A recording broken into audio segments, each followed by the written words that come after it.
Jai Sri Krishna. And now we are going to do the second part of Yoga Vashishta. I did half a page last time. Now, last time when I spoke about it seemed confusing, but I just want you to remember a few things.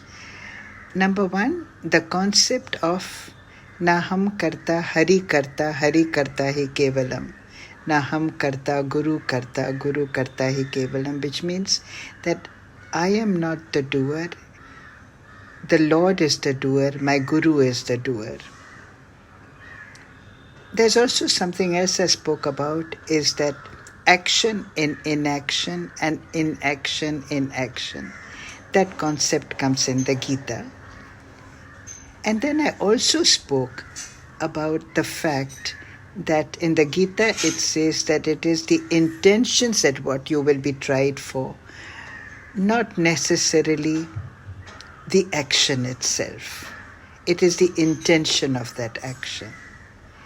But now I will read the second page, the second half of the page 95 of the Supreme Yoga Vashisht, by commentary by Swami Venkateshanand. And let me just read it out to you. And he's talking basically about how the world is absolute ignorance. The seed of this world appearance is ignorance. Because in our scriptures, for those who are new to the Yoga Vashisht, what is said in our scriptures is that this world is an illusion. So here, that is the concept that comes up. Not a very easy concept, but all the same, I think you've got to get to know it first until you get more and more familiar. So let me just read this half page, and if you feel like, go back and listen to it again and again. So let me read. The seed of this world appearance is ignorance.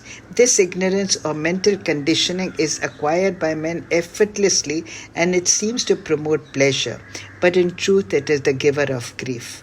It creates a delusion of pleasure only by the total veiling of the self-knowledge. So the real knowledge is veiled, and therefore it creates a delusion of pleasure.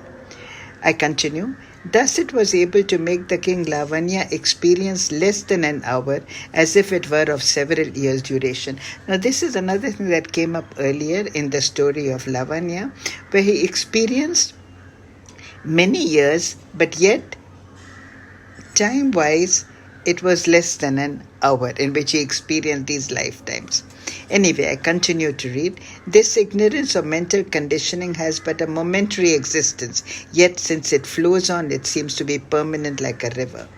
Because it is able to veil the reality, it seems to be real, but when you try to grasp it, you discover it is nothing. Yet again, it acquires strength and firmness on account of these qualities in the world appearance. Even as a flimsy fiber, when rolled into a rope, acquires a great strength. This conditioning seems to grow, but in fact it does not. For when you try to grasp it, it vanishes like the tip of a flame. Yet again, even as the sky appears to be blue, this conditioning also seems to have some kind of real appearance. It is born as the second moon in diplopia. It exists like the dream objects, and it creates confusion, even as people sitting in a moving boat see the shore moving.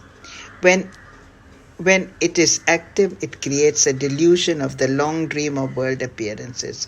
It perverts all relationships and experiences. It is this ignorance or mental conditioning that is responsible for the creation and perception of duality and of division and the consequent confusion of perception and experience. When this ignorance or mental conditioning is mastered by becoming aware of its unreality, then mind ceases to be.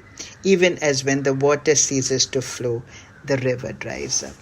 So as I said, I cannot explain any more than it is already here. Do read it again and just file it somewhere until this knowledge becomes an experience. But until next time, you take care and God bless.